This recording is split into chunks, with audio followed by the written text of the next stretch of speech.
Good evening everyone, audio video clear है?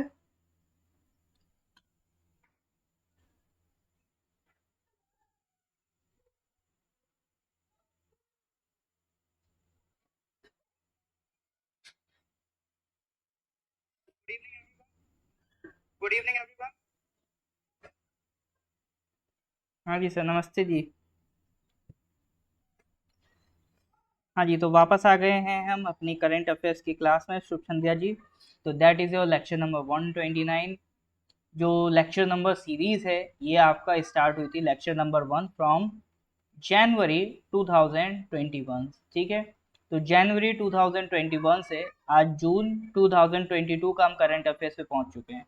तो करीब 1.5 ईयर्स का करंट अफेयर्स मैंने यहाँ पर कंप्लीट करा है। ठीक है, तो ये सारी जितनी भी अभी तक की पीडीएफ हैं, वो सब हमारे फ्री ग्रुप पे, प्लस एक व्हाट्सएप लिंक मैंने, वो गूगल ड्राइव की लिंक मैंने जनरेट कर दी है।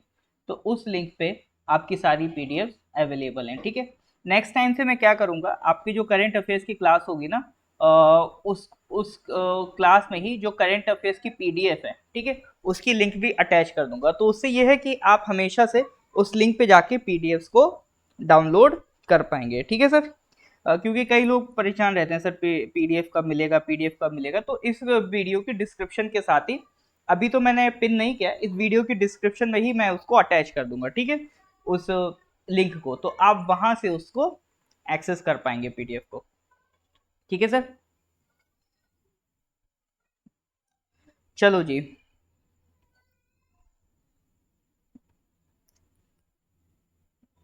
तो कंटिन्यू करें। तो आगे बढ़े सर, उससे पहले पिछले कुछ सवाल देख लेते हैं, आपको कितने याद हैं कितने नहीं है ना। तो पहले कुछ पिछले सवालों का रिवीजन करेंगे, फिर हम आगे बढ़ेंगे। जैसे था question number 23, which state launch मुख्यमंत्री निबिर मत्स्याचश प्रकल्प। हाँ जी सर, इसका करेक्ट आंसर दीजिए। विच स्टेट लॉन्च मुख्यमंत्री निबिर मत्स्याचश प्रकल्प। Mizoram, Nagaland, Tripura, Assam.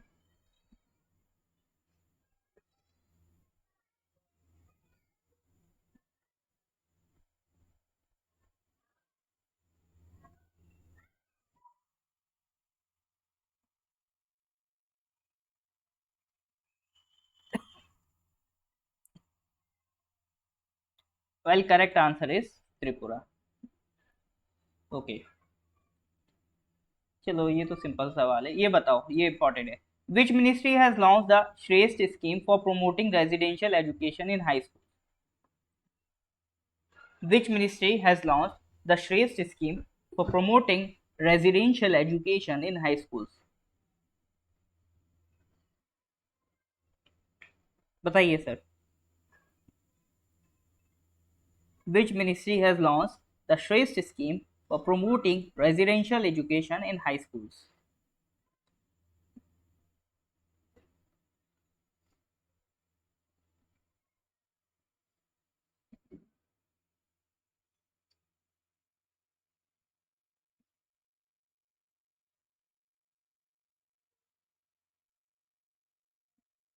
Exactly sir, ministry of social justice and empowerment. ठीक है, ministry of social justice and empowerment. इसका आंसर दीजिए। GLOBSEC 2022 forum is hosted by which country. ये वही फोरम है जिसमें अभी जो हमारे एक्सटर्नल अफेयर्स मिनिस्टर हैं डॉक्टर एस जयशंकर, उन्होंने काफ़ी अच्छे अच्छे क्या कहते हैं, कमेंट्स दिए थे रिगार्डिंग यूरोप। जैसे उनका एक डायलॉग बहुत ज़्यादा फेमस हुआ था कि Europe's problems are world problems but world problems are not Europe's problem. ठीक है, मतलब यूरोप को क्या चाहिए, यूरोप ये चाहता है कि जो यूरोप की दिक्कत है उसे पूरी दुनिया अपनी दिक्कत समझे, लेकिन दुनिया में जो दिक्कत है, दुनिया में जो प्रॉब्लम है, उसे यूरोप से मतलब नहीं है। It's a kind of hypocrisy that Europe has created. तो इसी के ऊपर कमेंट किया था डॉक्टर एस जयशंकर ने। मतलब एक दबी बात थी, जो लोग जानते थे बट इंटरनेशनल फोरम पे कभी बोली नहीं थी। बट हमारे जो एक्सटर्नल अफेयर्स मिनिस्टर हैं, उन्होंने उस चीज़ को जाके बोला, ये बहुत अच्छी बात थी। तो तब से उनकी ये बात बहुत फेमस होगी, और भी अच्छी अच्छी बातें बोली बोली थी उन्होंने पूरे फोरम में। आप उनका इंटरव्यू जाके ज़रूर देखिएगा, इस फोरम पे इंटरनेट पे मिल जाएगा। तो जो फोरम थी उसका नाम क्या था, जो समिट हुई थी वो थी ग्लोबसेक 2022, ठीक है। तो ये कहाँ पर हुई थी सर, स्लोवाकिया में हुई थी। कहाँ पर, स्लोवाकिया। स्लोवाकिया की मैंने लोकेशन भी आपको दिखाई थी। ये यूरोप है। तो ये इधर साइड आपको बाल्कन कंट्रीज मिल जाएंगी। ये एड्रियाटिक सी है, एड्रियाटिक सी, ये आपका इटली है, ठीक है। ये आपका इटली है, ये आपका एड्रियाटिक सी है। तो इधर से आप आगे बढ़ोगे ना, तो एक कंट्री मिलेगा आपको, ऑस्ट्रिया। इधर से आ सकते हो, ये जर्मनी, पोलैंड, चेक रिपब्लिक, ठीक है। इसी के जस्ट पास में कंट्री मिलेगा स्लोवाकिया। स्लोवाकिया की कैपिटल भी नोटिस कर लेना, ब्राटिस्लावा, ठीक है। स्लोवाकिया की कैपिटल क्या है सर, ब्राटिस्लावा। चलिए जी, इस क्वेश्चन का आंसर दीजिए। Life movement recently seen in news is associated which of the following. इसको इंपॉर्टेंट क्वेश्चन की लिस्ट में रखना, क्योंकि देखो जो कॉप 26 हुआ था, तो कॉप 26 में कुछ इंपॉर्टेंट बातें करी थी प्रधानमंत्री ने, ठीक है। जिसमें से एक था आपका पंचामृत, ठीक है, पंचामृत। पंचामृत की बात की थी। पंचामृत बोले तो 5 नेक्टर एलिमेंट्स। तो ये क्वेश्चन पूछ सकता है कि पंचामृत या 5 नेक्टर एलिमेंट्स किस समिट में डिस्कस हुए। और दूसरा, ये लाइफ मूवमेंट की बात करी थी, यानी as per the changing climate हमें अपनी लाइफ स्टाइल भी चेंज करनी चाहिए। तो ये अभी न्यूज में एसोसिएटेड था, तो किससे रिलेटेड था, कॉप 26 से। और कॉप 26 किससे रिलेटेड है सर, क्लाइमेट चेंज से। तो करेक्ट आंसर हो जाएगा क्लाइमेट चेंज। तो ये क्वेश्चन आने के चांसेस है, इंपॉर्टेंट है। तो कैट सेंसस अभी रिसेंटली ये करा दिया था शायद मैंने, हाँ ये सब तो हो गया था। कैट सेंसस अभी रिसेंटली चिलिका लेक में हुआ है, ठीक है। क्वेश्चन नंबर 49 तक हमारे हो गए थे, इथेनॉल ब्लेंडिंग तक, ठीक है। इथेनॉल ब्लेंडिंग का जो टारगेट है, अभी हमने 10% अचीव कर लिया है, ठीक है। कितना कर लिया है सर, 10% अचीव। तो अब हमें 20% करना है, कब तक, 2025 तक। तो 2022 तक आते आते कितना अचीव हो गया, 10%। हमें कितना ले जाना, 20% बाई 2025। चलिए जी, तो यहां तक के क्वेश्चन डिस्कस हो गए थे। इसके आगे बढ़ते हैं। Question number 50, blue duke declared as the state butterfly of which state, बताइए सर। इस तरह के क्वेश्चन आते रहते हैं, स्टेट बटरफ्लाई या फिर स्टेट एनिमल, स्टेट फ्लावर, खासतौर से आसपास के नॉर्थ ईस्टर्न स्टेट्स के आते रहते हैं, ठीक है। तो इसका मतलब ये नहीं कि अलग से नॉर्थ ईस्टर्न जीके पढ़ने लग जाओ। एग्जाम से पहले एक बार बस देख लेना लिस्ट। स्टेट बटरफ्लाई हो गया, ठीक है, आपका state animal, state flower, state tree, आसपास के नॉर्थ ईस्टर्न एरियाज के। तो उसी से रिलेटेड आपका ये वाला सवाल भी है।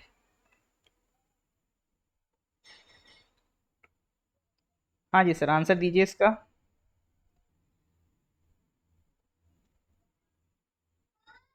तो ये क्वेश्चंस कॉमन है, ये जरूर पढ़ के जाइएगा, इस पे सवाल आते रहते हैं आपका। जैसे जहाँ तक मुझे याद है, लास्ट यूडीसी जो हुआ था उसमें मेघालय का स्टेट फ्लावर पूछा था, ठीक है। हाँ, पक्के से याद आ गया। जो लास्ट यूडीसी था तो उसमें मेघालय का स्टेट फ्लावर पूछा था। तो ये कॉमन सी चीजें हैं, इतना आपको पता होना चाहिए, ठीक है। तो अभी ब्लू ड्यूक किसका स्टेट बटरफ्लाई बना है, सिक्किम का। अच्छा, अरुणाचल के स्टेट बटरफ्लाई का नाम क्या है। अरुणाचल में भी अभी last year state butterfly declare किया गया, उसका नाम क्या था सर, वो भी काफी खूबसूरत थी। तो ये तो ब्लू ड्यूक की बात हो रही है, ठीक है। ये आपका पाक्योंग, पासिंग डोंग, ग्याथांग, जो आपका जोंगू वैली है वहां पर मिल जाएगा, ठीक है। तो कॉमनली आपको जनरली ये देखने को मिल जाएगी इन सिक्किम। हाँ जी, तो इसी के बाद बताइए अरुणाचल में कौन सी थी। बिल्कुल, हाँ, लेडी ऑर्चिड वहाँ के मेघालय के स्टेट फ्लावर है, बहुत बढ़िया कालम जी। और केसरी हिंद, हाँ जी, अरुणाचल की स्टेट बटरफ्लाई कौन सी थी, केसरी हिंद। तो देखो यही सब घूम फिर के सवाल आते रहते हैं। अब जैसे एक सवाल बड़ा कॉमन है कि सर आप जो करंट अफेयर्स पढ़ा रहे हो उससे कितना चांसेस है आने का, क्या सर इसको पढ़ने से हो जाएगा क्या, ये बड़ा कॉमन सवाल है। देखो पहली बात तो, अगर मुझे लगता कि ये पढ़ाने ये सवाल आएंगे, ठीक है, और ये सवाल नहीं आएंगे, अगर मुझे पता होता, तो ऑब्वियसली बात है मैं वही पढ़ाऊंगा ना, to the best of my knowledge, जो मुझे लगता है आपके एग्जाम से रेलिवेंट है, ठीक है। तो देखो 100% गारंटी तो कोई कोचिंग नहीं कर सकती, कर रही है तो झूठ बोल रही है कि सारे करंट अफेयर्स के सवाल हमारी कोचिंग से फंसेंगे। ठीक है। इवन 100% की गारंटी हमने भी नहीं की, और 100% सवाल हमारी कोचिंग से भी नहीं आए हैं। बट हाँ, मेजोरिटी ऑफ द क्वेश्चंस आपको हमारे जो मैंने अपना करंट अफेयर्स रेडी किया था, आपको जो अभी पिछले क्लासेस में दिया गया है, उससे मेजोरिटी ऑफ द सवाल बन जाएंगे। इवन अगर मतलब देखो, मेरा तरीका ये रहता है कि आपको कुछ क्वेश्चन आंसर है उसके अलावा भी एक्स्ट्रा नॉलेज दी जाए, ठीक है। तो आप देखते हो कि इसमें साइड में एक्स्ट्रा कंटेंट में बहुत ऐड करता हूँ, तो ये एक्स्ट्रा कंटेंट आपको बहुत हेल्प करेगा, क्योंकि ये सिर्फ आपका जो क्वेश्चन है उस सिर्फ उसका आंसर कवर नहीं कर रहा है, उससे आसपास की रेलिवेंट चीजें भी कवर कर रहा है। तो आपका जो वैरायटी है वो ज्यादा वाइड कवर होती है, ठीक है। एग्जाम वास्ट है, नॉलेज वास्ट पूछता है, तो आपको जो मैं कवर करा रहा हूँ वो तो भी एक वाइड एरिया कवर करा रहा हूँ ना। ऐसा तो है नहीं सिर्फ क्वेश्चन और आंसर चल रहे हो। जैसे कई लोग बना देते हैं कि 3 घंटे में 1000 क्वेश्चन, 4 घंटे में 500 क्वेश्चन, और करते क्या है, ये क्वेश्चन ये आंसर, ये क्वेश्चन एक आंसर, पूरी वीडियो इस बात पे बना डालते हैं। बच्चे बेचारे देखते रहते हैं और सिर्फ उनके व्यूज बढ़ाते रहते हैं, लेकिन उससे कोई फायदा नहीं है ना। आप खुद सोचो, अगर सिर्फ आपको कोई क्वेश्चन दिखा रहा है, कोई आंसर बता रहा है, तो उससे बढ़िया आप उसके पीडीएफ पढ़ लो, वीडियो क्यों देख रहे हो, ठीक है। पीडीएफ पे तो और जल्दी हो जाएगा।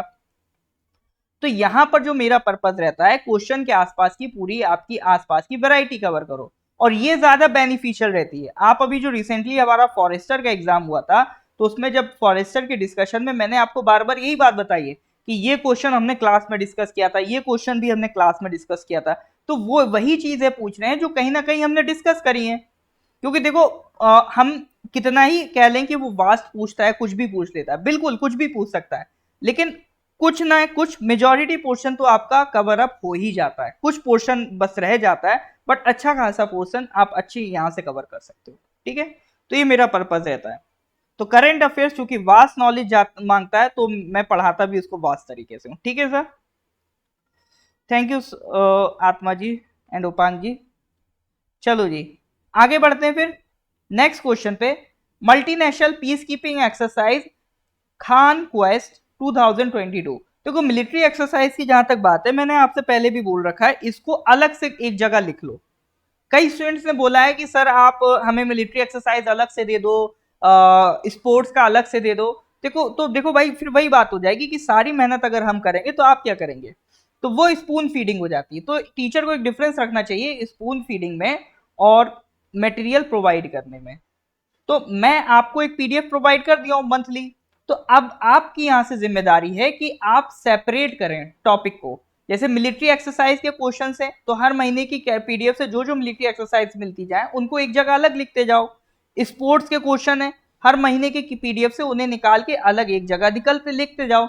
बुक्स एंड ऑथर के क्वेश्चन है, हर महीने की पीडीएफ से निकाल के उन्हें एक जगह अलग से सेग्रीगेट करके लिखते जाओ। तो ये सब एक्सरसाइज करते करते आपको चीजें याद भी हो जाती हैं। अब आप सोचो कि आपको कोई मटेरियल दे दे और आपको याद हो जाए, वो सर नहीं हो पाता है, ठीक है। प्रैक्टिकली अगर आप चलोगे तो वो उससे कोई फायदा नहीं होता है। जब तक उस चीज को आपने पढ़ा ना हो, लिखा ना हो, रिवाइज ना किया हो, तब तक वो चीज ध्यान में नहीं रहती है, ठीक है। तो चलो, इसका आंसर दो, एक्सरसाइज खान क्वेस्ट 2022। हाँ जी सर।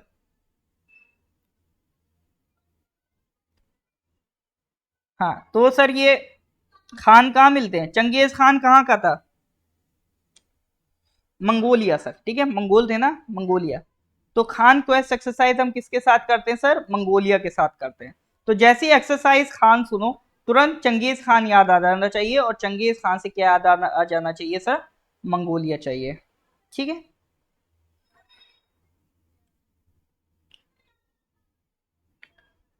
All right sir. बाकी ये पढ़ने के लिए है, इसको याद नहीं करना है, ठीक है। एग्जाम में सवाल आएगा तो ये डायरेक्ट आएगा। चलो जी, नेक्स्ट क्वेश्चन पे आ जाओ। Question number 52। Week long Sital Sasthi festival is celebrated in which state. अब देखो, ये सवाल जो है ये आर्ट एंड कल्चर का है, ठीक है। ये सवाल आपका आर्ट एंड कल्चर का है। जैसे आर्ट एंड कल्चर में क्या होते हैं, डिफरेंट डिफरेंट स्टेट्स में होने वाले फेस्टिवल्स, इवेंट्स पे सवाल बनते हैं, तो उन्हें अलग से पढ़ने की जरूरत नहीं है। यहां पर भी जितने रिसेंट में फेस्टिवल्स हुए हैं उनको करंट अफेयर्स में कवर कर दिया जाता है, ठीक है।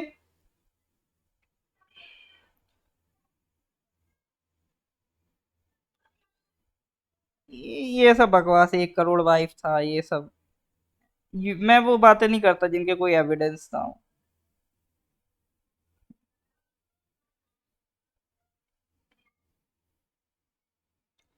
मंगोल एम्पायर के बारे में कोई बहुत सटीक जानकारी आपको नहीं मिलेगी, क्योंकि वहां ऐसा नहीं था कि कोई लिखने विखने वाले ज्यादा थे। ठीक है। हाँ, तो शीतल षष्ठी फेस्टिवल सर कहाँ का है?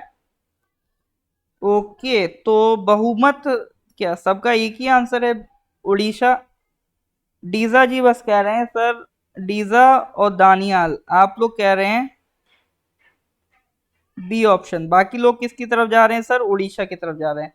वेल, बहुमत उड़ीसा के साथ है, इस बार बहुमत सही है। Correct answer is Orissa. ठीक है। तो शीतल षष्ठी फेस्टिवल कहाँ का है? ये उड़ीसा का फेस्टिवल है। ठीक है। तो यहाँ पर जो लॉर्ड शिवा और गॉडेस पार्वती हैं, उनकी मैरिज को सेलिब्रेट किया जाता है विद दिस फेस्टिवल ऑफ शीतल षष्ठी। ठीक है। तो ध्यान रखिएगा, इंपॉर्टेंट फेस्टिवल है उड़ीसा का। तो फेस्टिवल्स अलग से इतना देखो नहीं पढ़ना पड़ेगा, अगर यहीं पर करंट अफेयर्स में यही ये सब चीजें आप कवर करते रहोगे, क्योंकि इससे पहले भी मैं कई फेस्टिवल्स आपको ऑलरेडी पढ़ा चुका हूं sir.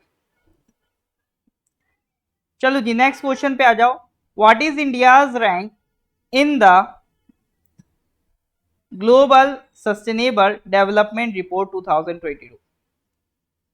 Global sustainable development report 2022 के हिसाब से इंडिया की रैंक कितनी है?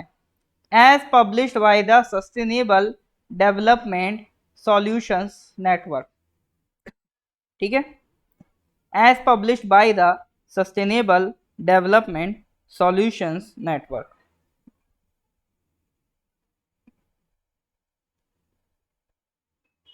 हाँ जी sir, what is India's rank in the global sustainable development report 2022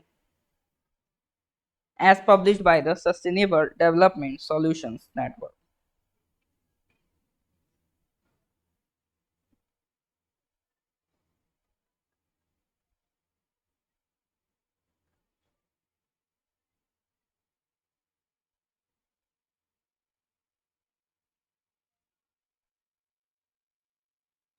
exactly उपांग जी, इसीलिए मैं क्वेश्चंस ही ज्यादा कराता हूं। एक तो क्वेश्चन से आपका इंटरेक्शन ज्यादा बना रहता है। अब मैं इसको डायरेक्ट पढ़ाने लगूं ना तो आप दिमाग कम चलाओगे। और दूसरा, यही हैबिट मैं चाहता हूं बाकी लोगों की भी डेवलप हो, कि इंटेलिजेंट गैसिंग आप सीखोगे। और इंटेलिजेंट गैसिंग ऐसी चीज है ना, आपको कोई कितना ही सिखा दे आप नहीं सीख सकते जब तक आप खुद से प्रैक्टिस ना करो। इसीलिए मैं कहता हूं कि आप लोग तुक्के लगाओ।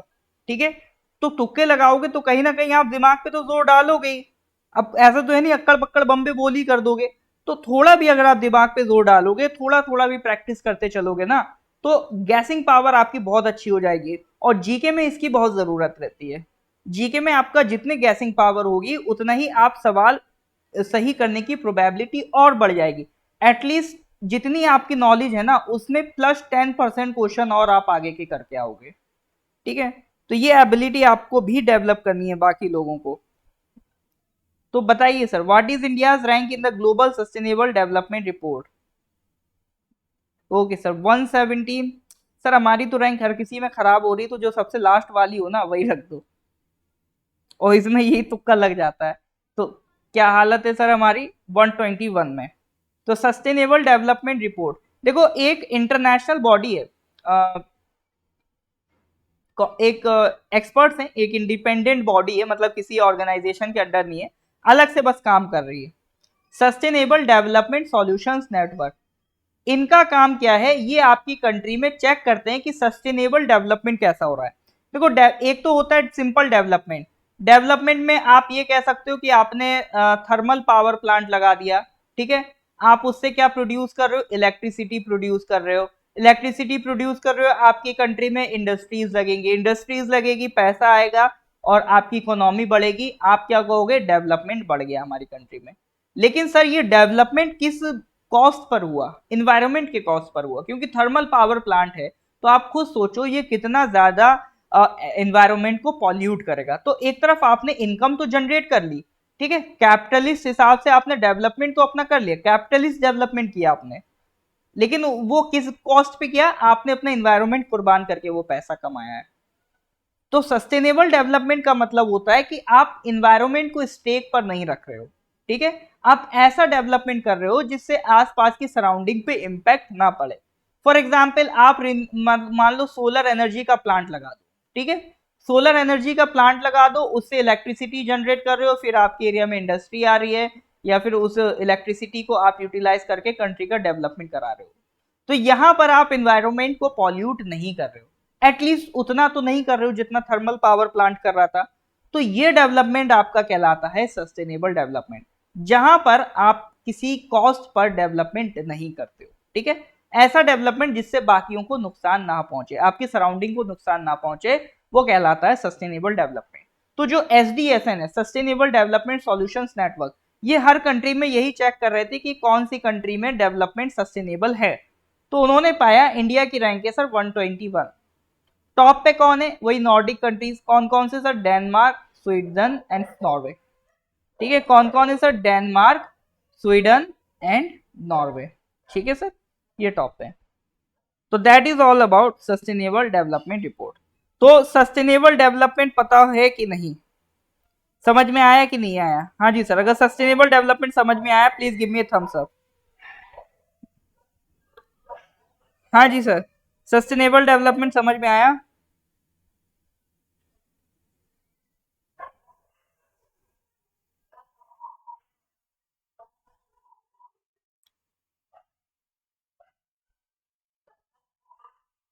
हाँ जी सर, बताइए, समझ में आ रहा है?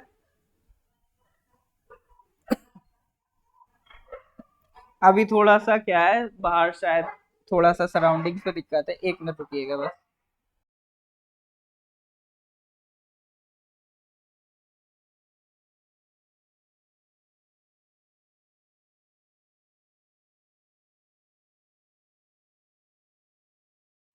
हाँ जी, चलिए, ठीक है, तो नेक्स्ट क्वेश्चन की तरफ आगे बढ़ते हैं।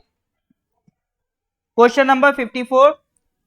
6 June 2022 marked the completion of 25 years since the foundation stone of which regional organization। अभी जैसे हम लोगों ने 75 ईयर्स पूरे किसके पढ़े थे, स्टॉकहोम डिक्लेरेशन के, ठीक है, 1972 में स्टार्ट हुआ था स्टॉकहोम डिक्लेरेशन, उसके 75 ईयर्स पढ़े थे। इन द सेम मैनर, ठीक है, इन द सेम मैनर एक और इंस्टीट्यूशन है, उसके 25 ईयर्स पूरे हो गए, तो वो इंस्टीट्यूशन का नाम क्या है सर, जल्दी से बताइए, जल्दी से कमेंट करिए।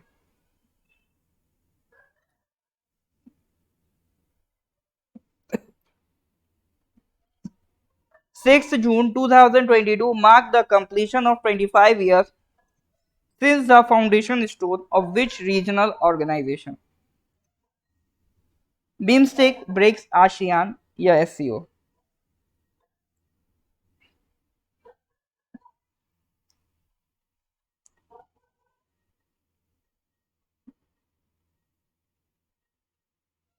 ओके सर, CBAC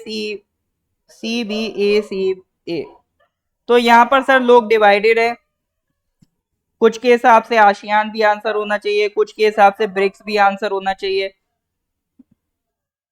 कुछ के हिसाब से बिम्स्टेक भी होना चाहिए। तो यहां पर बड़ी ही डिवाइडेड बहुमत है सर हमारी। धूपे जी कह रहे हैं ऑप्शन ए नॉट श्योर। चलिए कोई दिक्कत नहीं, करेक्ट आंसर की बात करते हैं sir, correct answer is BIMSTEC.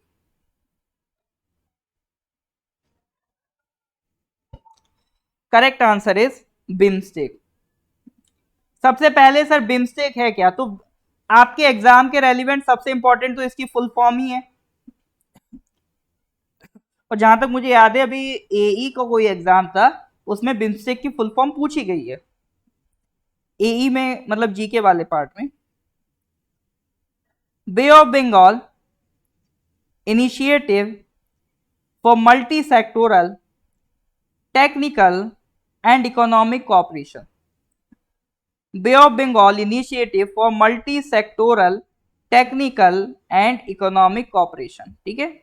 तो बिम्स्टेक क्या है sir, bay of Bengal initiative, B से बे ऑफ बंगाल, आई से इनिशिएटिव, एम से मल्टी, ऐसे सेक्टोरल, तो bay of Bengal initiative for multi sectoral technical and economic, ठीक है, कौन कौन से कॉपरेशन हो रहे हैं, टेक्निकल एंड इकोनॉमिक कॉपरेशन।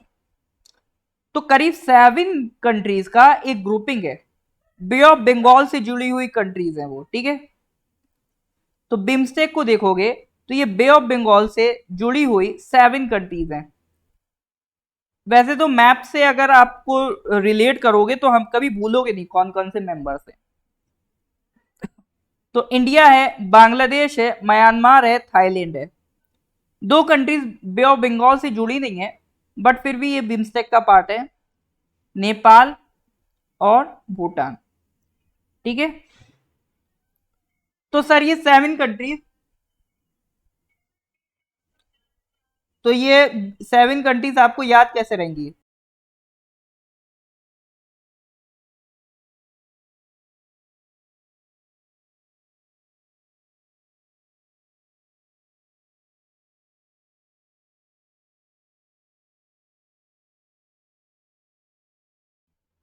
तो ये 7 कंट्री सर याद कैसे रहेंगे? एक तो डायरेक्ट मैप से याद रख सकते हो या फुल फॉर्म से याद रख सकते हो। बिम्स्टेक फुल फॉर्म है ना, तो इसमें देख लो सर, बी से क्या ले लोगे, बांग्लादेश ले लोगे, आई से इंडिया ले लो, एम से म्यांमार ले लो, ठीक है, टी से थाईलैंड ले लो। 2 कंट्री बची, भूटान, नेपाल। तो ये सर बे ऑफ बंगाल से जुड़ी नहीं है, ये अलग से याद रखो। या एक ट्रिक ये भी होती है, बिम्स्टेक भूलना नहीं, ठीक है, बिल्कुल नहीं भूलना, बिम्स्टेक भूलना नहीं, ठीक है।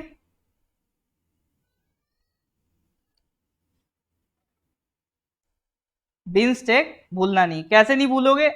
बांग्लादेश, इंडिया, म्यांमार, थाईलैंड, ये चार, ये कितनी, 5 यहां से कवर हो गई।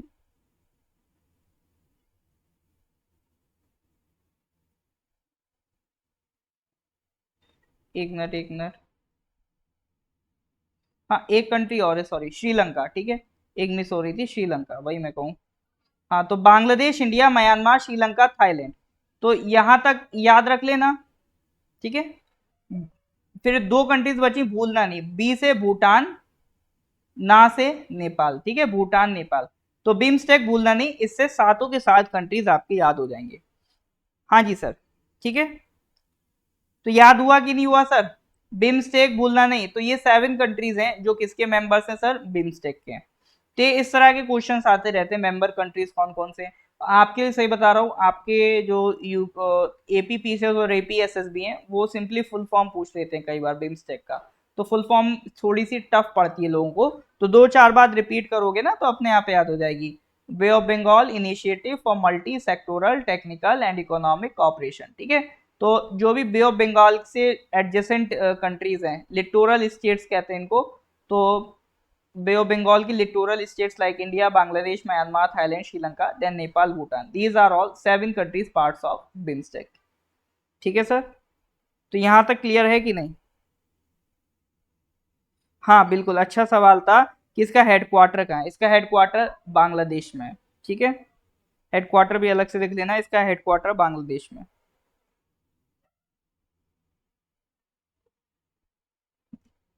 ऑल राइट सर, तो let's move to the next question, question number 58।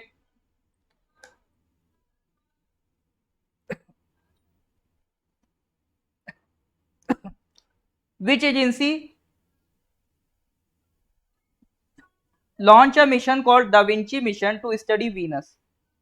तो इधर सन होता है अपना, और प्लैनेट्स है ना, मरकरी, वीनस, अर्थ, मार्स, इस तरह से। तो प्लैनेट वीनस को स्टडी करने के लिए एक मिशन लॉन्च हुआ है, द विंची मिशन। तो किसने लॉन्च किया है? तो इसमें दो ही चीजें बन जाती हैं, इस्टेब्लिश कब हुआ। वैसे ये लॉजिक लगा सकते हो, अगर चूंकि 25 ईयर्स पूरे हुए हैं, अभी कौन कौन कौन सा ईयर चल रहा है सर, 22 चल रहा है, तो मेरे ख्याल से 1997 कह सकते हो बिम्स्टेक कब से स्टैब्लिश हुआ। भैया 25 ईयर्स पूरे हुए ना, तो कब हुआ होगा सर? बाकी ये पूछता नहीं, स्टैब्लिश वाली डेट नहीं पूछता है।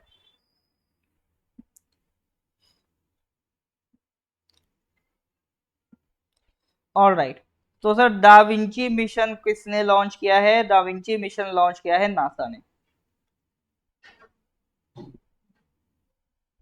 तो दाविंची की फुल फॉर्म मुश्किल है, आपसे पूछे डायरेक्ट पूछेगा तो दाविंची मिशन पूछेगा, फिर भी देख लो। इसमें वी जो है वी वीनस के लिए, ठीक है, इसमें जो वी क्या है वीनस के लिए, वीनस का डीप एटमॉस्फेयर पढ़ना है। तो दा विंची बोले तो डीप एटमॉस्फेयर वीनस, उसमें क्या करना है सर? इन्वेस्टिगेशन करना है। तो आई से इन्वेस्टिगेशन ऑफ नोबल गैसेस, और सी से केमिस्ट्री एंड इमेजिंग मिशन। तो दा विंची मिशन बोले तो deep atmosphere Venus, investigation of noble gases, chemistry and imaging mission. तो that is your Da Vinci mission. किसने लॉन्च किया सर? नासा ने launch किया, ठीक है। अब इसमें क्या होगा क्या नहीं होगा इतनी डिटेल में नहीं करना है, मेन चीज बस इतना याद रखो, द विंची मिशन। देखो ये पूरा आपको नोट्स में नहीं उतारना होता, बस मेन मेन पॉइंट जो मैं बताता जाता हूँ ना वो नोट्स में उतारने होते हैं, ठीक है। ये तो बस एक रेफरेंस के लिए कि कुछ एक्स्ट्रा जानकारी आप बस रीड आउट कर लिया करो। देखो इतना याद रखना कि जो एग्जाम के रेलिवेंट है सिर्फ उसको 100% पढ़ोगे तो उसमें से कुछ कम ही रह जाता है, और कुछ चीजें ऐसी होती हैं जो वन टाइम रीडिंग वाली होती हैं। तो ये वही है, वन टाइम रीडिंग कर ली कि ये वीनस पे कब पहुंचेगा, जून 2031 है, बस इसको दोबारा नहीं पढ़ना है। दोबारा बस यही पढ़ना है दा विंची मिशन किसका है? नासा का है, ठीक है।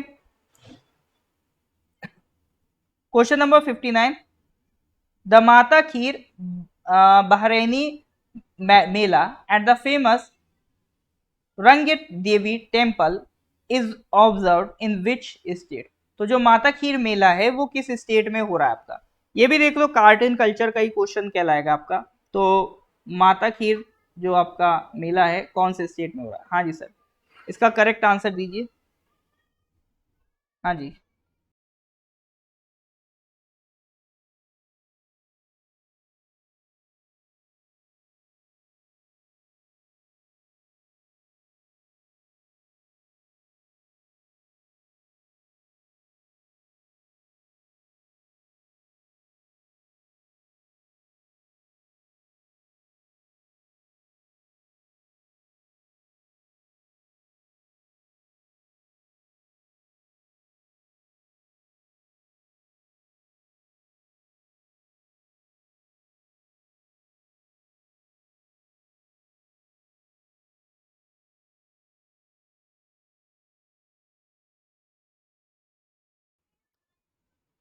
हाँ जी, आपको दी हुई मोहलत खत्म होती है, जल्दी से आंसर दीजिए। जो माता खीर मेला है कहाँ पर हो रहा है सर? बी बोले तो सर बहुमत सर किधर जा रही है?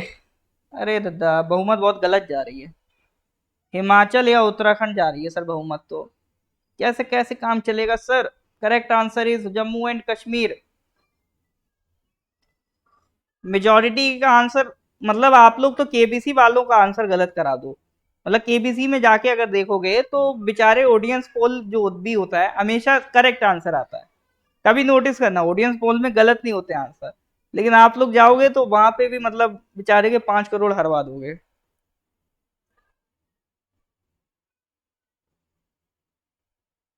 ठीक है,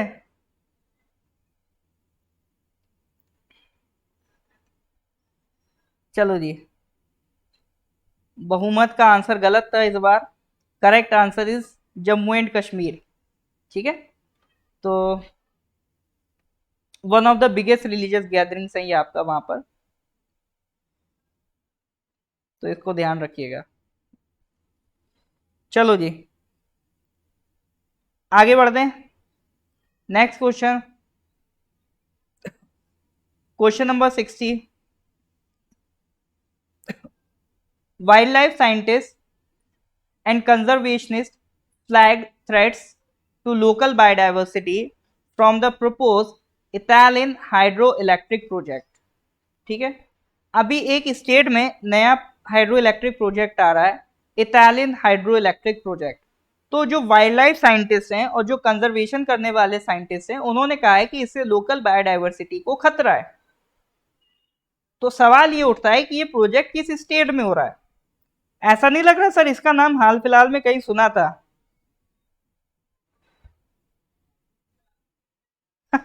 अच्छा, मुमकिन नहीं लगता, नहीं। अब यही तो होता है, जब आप चीजें पढ़ते हो तो आपको रियलिटी पता चलती है कि कहाँ पर क्या अटैक, कितना अटैक हो रहा है, कितने फेस्टिवल्स हो रहे हैं, ठीक है।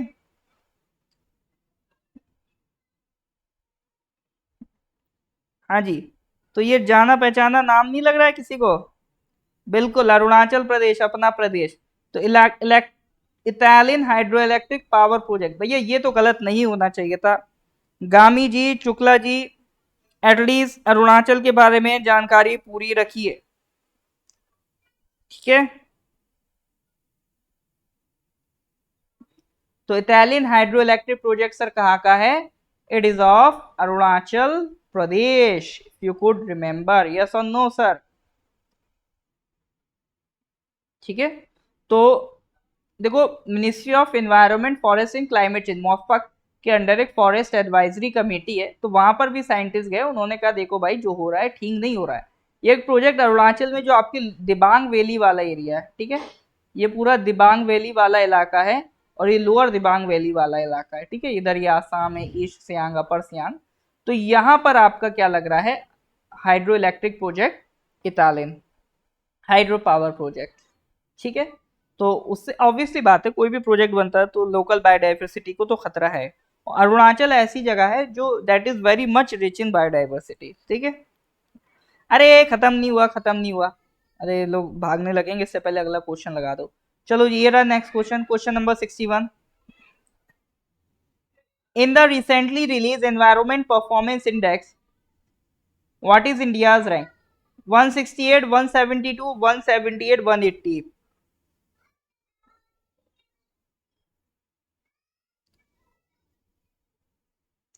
हाँ जी, ये तो आप बताइए, तालिन कौन सी लैंग्वेज में आता है?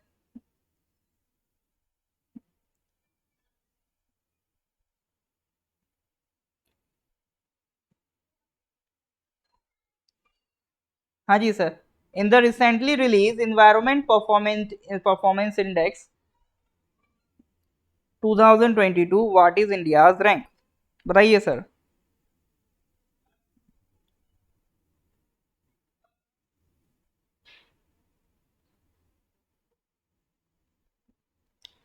सर मैंने ना एक लॉजिक लगाया है, मैंने एक ट्रिक सीखी है।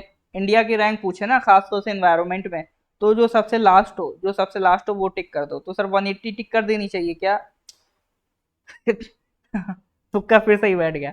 अरे ये सच मत मान लेना, ठीक है, हो सकता है आंसर में 184 भी हो, बैठ जाता है, ठीक है, ये बैठ जाता है, लेकिन ये नहीं कि उसी को सच मान दो। तो मैंने ये नहीं कहा वी आर लॉस्ट ऑलवेज, मैंने कहा जनरली एनवायरमेंट के केस में लास्ट की रैंकिंग्स रहती है हमारी। यूएपीए मन लगवा के मानोगे क्या भैया? मैंने ऐसा कुछ नहीं कहा, ठीक है।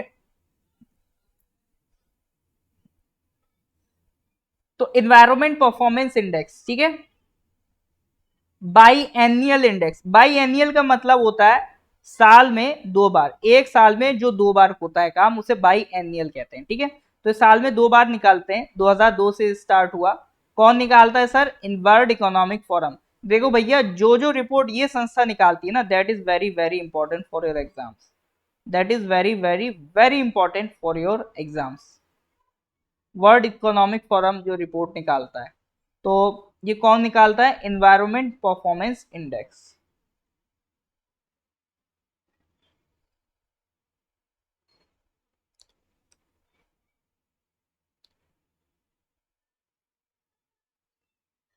हाँ जी सर। तो ये ध्यान रखिएगा, ठीक है। अच्छा मेरे को बताओ, WEF का हेडक्वार्टर कहाँ है? तो ये तो पता चल गया सर, एनवायरमेंट परफॉर्मेंस इंडेक्स ये रिपोर्ट कौन निकालता है? WEF, वर्ल्ड इकोनॉमिक फोरम निकालता है। बट मेरा अगला सवाल ये है कि सर इसका हेडक्वार्टर कहाँ है, वर्ल्ड इकोनॉमिक फोरम का?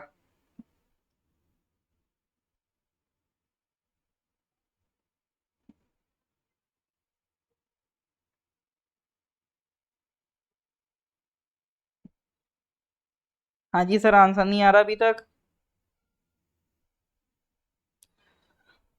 Switzerland is correct but Geneva is not correct, इसका हेडक्वार्टर डेवोस में है। ये दूसरी जगह है स्विट्जरलैंड में, ठीक है। डेवोस स्विट्जरलैंड, यहाँ पर इसका क्या मिलेगा आपको, हेडक्वार्टर। WEF एक इंपॉर्टेंट बॉडी है, ठीक है, इससे रिलेटेड जानकारी रखिएगा अपने पास। चलो जी, आज का last question, which state topped the state food safety index release by food safety and standards authority of India. देखो, इंडिया में जो फूड स्टैंडर्ड्स हैं उसको अप्रूव करने का काम है फसाई का, food safety and standards authority of India. ये लेजिस्लेटिव बॉडी है, इसके लिए कानून बना है, फसाई एक्ट, ठीक है। तो food safety and standards authority of India, ये इंडिया में जितने भी आपके रेस्टोरेंट चेन्स वगैरह होती है ना, इन सब की जो लाइसेंसिंग होती है, जितने भी फूड आइटम्स ये लोग बेचती हैं कंपनीज वगैरह, या जो भी रेस्टोरेंट्स होते हैं, तो वो यहाँ से जरूर लाइसेंस लेते हैं, तभी वो कुछ बेच सकते हैं खाने पीने का आइटम, ठीक है। आपने देखा भी होगा, जो भी फूड आइटम्स है उन पे लिखा जरूर होगा फसाई अप्रूव्ड या फसाई रजिस्टर्ड, उनका अपना रजिस्ट्रेशन नंबर भी वो लिख के देंगे। तो फसाई ही अप्रूव करती खाने पीने का सारा आइटम, ठीक है। तो फूड सेफ्टी के मामले में किसने टॉप किया है, फसाई ने एक रैंक निकाली कि कौन सा स्टेट फूड सेफ्टी पे ज्यादा ध्यान देता है, ठीक है। तो वो रैंक जो निकाली है उसके अकॉर्डिंग टॉप पे कौन है सर, तमिलनाडु। ये पूरी लिस्ट है, नंबर 1 पे Tamil Nadu, then Gujarat, then Maharashtra, then Himachal, then west Bengal, then Madhya Pradesh, then Kerala, then Uttarakhand, then Orissa, then UP, then Karnataka, then Rajasthan. मतलब यूपी को टॉप 10 में देख के मेरी तो आंखें ही भर आई, ठीक है। तो ये इंडेक्स कौन डेवलप करता है, फसाई डेवलप करता है, तो ये ध्यान रखिएगा। चलो जी, तो ये क्वेश्चंस आज के आपके कंप्लीट होते हैं। आशियान, आशियान कहाँ से आ गया सर, तो इनको रिवाइज करिएगा, भूल जाते हैं, बिल्कुल भूल जाते हैं सर, वो रिवीजन से ही चीजें बार बार देख बैठेंगी दिमाग में, ठीक है। वर्ल्ड इकोनॉमिक फोरम तो मैंने जाते हैं कितनी बार रिवाइज किया हुआ। तो वो करंट अफेयर्स की क्लास अपनी ऐसी है ना, अगर आप फर्स्ट क्लास हो आपकी, तो आप बस 6 दिन लगातार ये क्लास करके देख लेना, अपने अंदर डिफरेंस आप फील करने लगोगे। अरुणाचल में आसपास में अपने लोगों को देखोगे तो उन पे तरस आएगा कि ये बेचारे कुछ जानते ही नहीं है जितना मैं जानता हूँ, ठीक है। तो क्लास करते रहिए, नॉलेज मिलेगी। 60 आंसर, 60 किसका था, क्वेश्चन नंबर 62 है, ठीक है। चलो जी, ठीक है, तो इसका रिवीजन करते रहिए। अगर वीडियो अच्छा लगे तो प्लीज़ इसको, लेक्चर को लाइक कर दीजिए और अपने दोस्तों में, कलीग्स में इसको ज़्यादा से ज़्यादा शेयर करिए, ताकि बाकी लोगों तक भी ये हमारा इनिशिएटिव पहुंच पाए, ठीक है सर। तो शब्बा खैर रेमा जी, रेमा जी आप मुझे लग रहा है काफ़ी टाइम बाद आए हैं आज क्लास। हाँ जी, अच्छा, क्वेश्चन 60 का आंसर, तो क्वेश्चन 60 का सर आंसर जो था कहाँ गया, 60 का आंसर अरुणाचल ही था ना, इटालियन हाइड्रो इलेक्ट्रिक प्रोजेक्ट पूछ रहा था किस स्टेट में, तो करेक्ट आंसर इज अरुणाचल, ठीक है। चलो जी, फिर मिलते हैं नेक्स्ट क्लास में, रिवीजन करके रखिए, कोई दिक्कत नहीं। हाँ मीत, आप तो मतलब एक बार मिलते हैं फिर ब्रेक आ जाता है, फिर आप मिलते हैं फिर ब्रेक आ जाता है, ऐसे चल रहा है। देखो मैं समझता हूँ हमारे स्टूडेंट्स, वहाँ पर बहुत से ऐसे स्टूडेंट्स हैं जो कहीं ना कहीं किसी अपने वर्क में, कहीं ना कहीं जॉब वगैरह में बिजी हो जाते हैं, ठीक है। तो इट्स ओके, कोशिश करिए ज़्यादा से ज़्यादा टाइम आप क्लास के लिए निकाल पाएं, ठीक है सर। तो मिलते हैं नेक्स्ट क्लास में, till then good bye, have a nice day.